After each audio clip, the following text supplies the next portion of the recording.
You know, mate, everyone keeps talking about, oh, the best business model is this or it's that, but they fail to point out the exact opposite, which is arguably even more important, the worst ones. As the famous investing mogul says, a lot of success in life is knowing about what mistakes to avoid rather than the ones to do. So that's what we're here to talk about. Now, not every business model out there in the world is created equal, but I'm sure that fact hasn't escaped you from the 4,231 business videos about models out there on YouTube.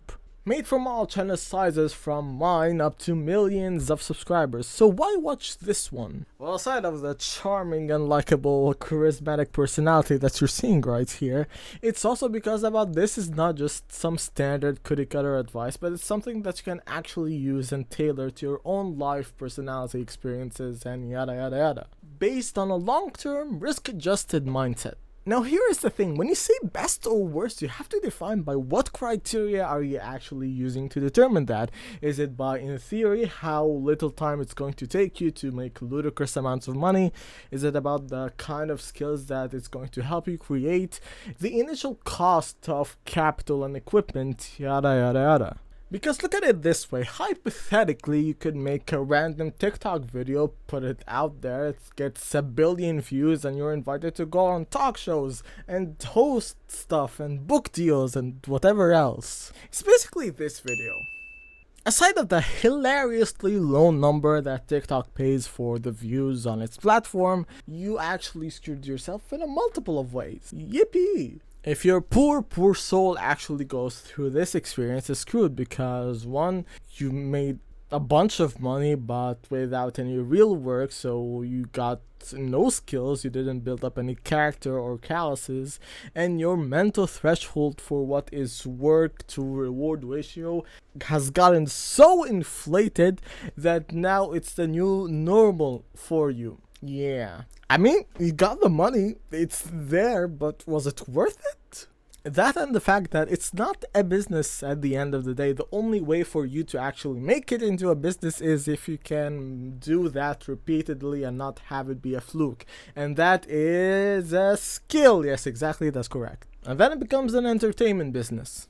In my case, I run a video editing and content creation business. Is it going to be my one and only forever? No, probably not. But it is what I did have access to, and it's going to help me build up my skills and knowledge for the future, so it works. So while it's doing alright money, it's mainly a way for me to learn how to manage clients, how to sell, advertise, put myself out there, run and determine customer needs, and figure out an avatar.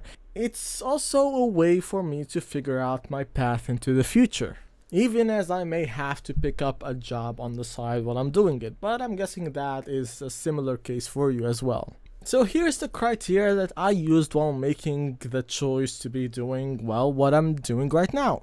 Can I start doing it now with what I currently have and are? Does it have good financial prospects when I get to the middle and upper level of it?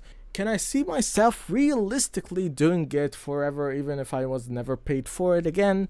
And lastly, does it help me build up skills that I'm going to use later on in other businesses or jobs? Check, check, check, check. There's also the smaller guideline of does it fit my own personality, tendencies, and quirks? But that's more of a soft nice to have than it is a solid pillar of the criteria.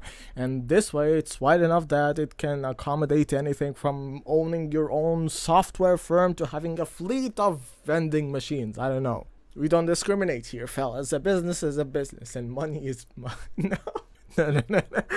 Okay, some businesses you should not have. But it also disqualifies some of the stuff that you may see on the wild, treacherous interwebs out there in the internet. Like, oh, dropshipping, but you can't dropship when you're broke and it risks a lot of capital unless you happen to have the ability to make a lot of really good, amazing, attractive TikToks that you can use to market with, which again is a skill. And it also disqualifies some things that may seem good on paper, but turn out to be really not that case when you try to apply them to real life. Like take trading for example. That's a business model that I tried before starting my video editing company, and I had to quit it for some personal reasons. I mean, sure, you can make a lot of money, you can start it now, you can learn a lot of really good risk management and emotional control skills from it. But would you really want to spend your entire life behind a screen in stressful situations guided by candles going up and down? Yeah, no. Me either. And the list just goes on and on. It applies to other stuff also, like SMMA, since you need to run ads to actually advertise for the company that you're doing the advertising for. And that costs money and it's a fair bit of risk, especially when you don't have the skill and aren't confident of it in the first place. Plus, I'm assuming that if you're starting a business, you're probably gonna be kind of broke. I mean, I was. But it's a very helpful measuring stick that you can put up against all the fads that you may have seen in the past and will see in the future to determine if that thing is right for you. And with that, I'll have to see you soon. Bye.